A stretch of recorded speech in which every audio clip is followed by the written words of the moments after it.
we are actually small and nimble. You know, folks come to us and are like, how do you have, I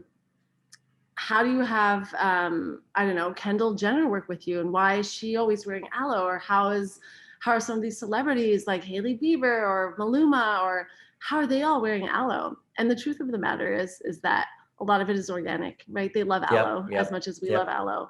And so, you know, if someone were to look at their budget and not necessarily at aloe and say, you know, how do I get there too? I would say it's not about the money that you spend within influencers or celebrities or within PR, wherever that budget is allocated for that tier of talent, or that tier of influence. It's actually about, you know, having that purpose and mission and ensuring that your community knows that purpose and mission, and so on and so forth. So without answering you directly, it's evenly distributed. But yeah, don't be fooled. A lot of our relationships are organic because there's just so much love. Kendall has been, you know, she said this numerous times, like, I've discovered aloe. Like, I'm part of the aloe fam. And we're like, yeah, of course, like you are. And, you know, we really prize ourselves on that relationship and those multiple relationships. That's just one example of them. But yeah, we're not throwing dollars at, you know, whoever comes our way. It's people that are part of the community who are really big on mental health advocacy or mindful movement, meditation, yoga, that kind of come to us, and we build that relationship holistically as opposed to one and done deals. Yeah. Totally.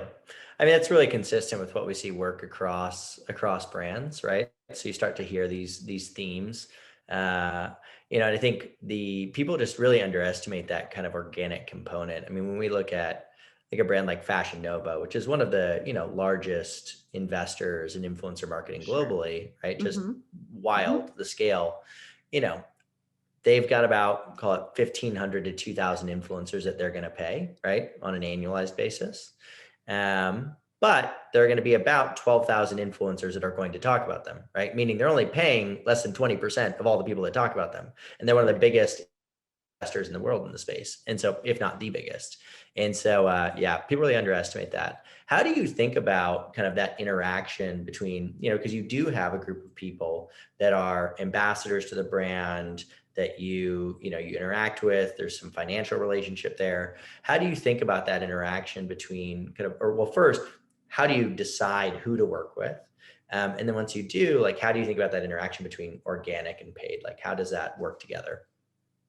Yeah, you know, we're really big on community, and ensuring that we create, you know, events for community members. We host something like 90 events a month, Connor, and that's worldwide, right? You might be in Israel or in Mexico or in France or whatnot. That's a ton of events, but we, you know, truly believe in all of us have the power of influence. You don't have to have 12 million followers, 32 million followers, 2 million followers. Like, you don't have to have followers to be influential or to be considered valuable for our community, right? We have folks that, like you and me, during the pandemic, we're maybe on Alo moves, and we're like, how do I, you know, continue my practice when I can't go to studios? Or you have folks that are aspiring to be yoga teachers or are yoga teachers.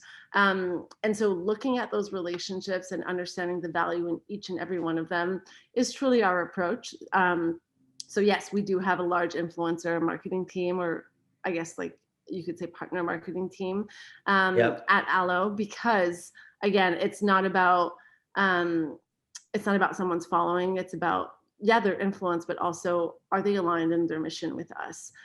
They might want to host an event on our behalf, or they might want to join us at a retreat to do X, or they might want to, you know, bring this to their clients, whether they're at the dog pound or whether it's Harley Pasternak treating his celebrity clients in Hollywood. Like, how do we partner with those folks to ensure that, you know, they're wearing the most performance-based clothing to do their workouts, or how do they have the most advanced equipment to do their practice? So we partner with a variety of folks that are influential in their own regards, whether that's fitness, fashion, health, wellness, like you name it. You know, the relationships are not only, to your question, based on like, how do you pay who, and then what does that look like, and how do you identify? It's how do you partner in a way that's beneficial for them as well? And Yep, totally. it could be, yeah, allowing them to have our equipment in their studios or stores, or allowing them to create yoga retreats with their knowledge and background and equipment. So it takes on a slew of different meanings, and ways of showing up in the world than your traditional pay to play transactional. I'm going to give you a fictitious example. Here's a $500 check posted on your feed that one time and never bring it back up. Like you and I know as marketers within the space, right, that doesn't really work. You can go with it if you're looking for volume, and it can have like spikes in sales. It can help for that. But if you're looking for long-term relationship building or longevity, it's not your one and done. It's relationship building, and it could take multiple years. And I would say anyone listening to this, if you do want to win in the long term, it's take that long-term approach as well. It's okay if it takes 3 years to build out Yep. that relationship, but then it will be so much more valuable. But yeah, so People have the hardest time with that. They're like, but Connor, like, but I want it to happen now. Like, I want it to impact this quarter's sales. And I'm like, I'm sorry. Like, that's just not how we've seen it work. Like, I'd love to tell you a strategy or a time we've seen it work, and it just doesn't. And I think the other thing to add to that too is not only, let's say that you run that initiative and you see that initial spike. Well, the thing that you underestimate is like, what are the effects on everybody else, right? So you have this huge community of people that are avid supporters of you, and you went out and paid this celebrity a bunch of money to talk about you who's never loved the brand before. Well, how does that affect everybody else, right? Everybody else goes, well, that doesn't feel right. Like, we know they don't like Alo. Why are they partnering with them? yeah. And so it actually has an impact on everybody else negatively that probably offsets whatever you gained from that one small boost. And frankly, most of the time you don't see a boost in sales, right? Like, the vast majority of the time you do it, Yeah. and it doesn't even work. So, Yeah. so it's like a double negative. Yeah.